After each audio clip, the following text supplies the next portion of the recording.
How to enable incognito mode on Android. So if you have your Android device and you want to enable the incognito mode and use it, then it's quite simple and easy. Simply you can open any browser of your preference, that is Chrome or Safari.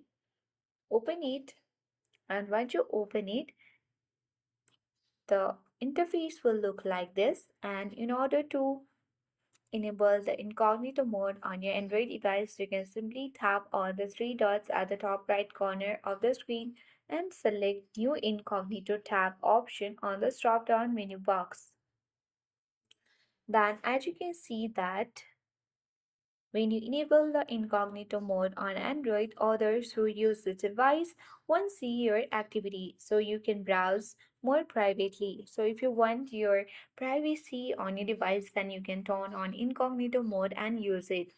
So if you wish to add another tab, you can select the new tab icon at the top right next to three dots. And here is the option of plus button at the top left corner of the screen.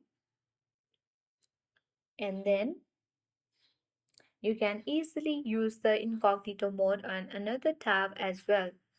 So, but if you wish to disable it, you can easily select the tab at the top right and you can cross the incognito mode tabs and open the new tab as well. So that is how we easily use the incognito mode or enable the incognito mode on Android. I hope this video was helpful. If it was, then make sure to hit the like button. If you are new to our channel, then make sure to subscribe it and press the notification bell for more updates on the channel.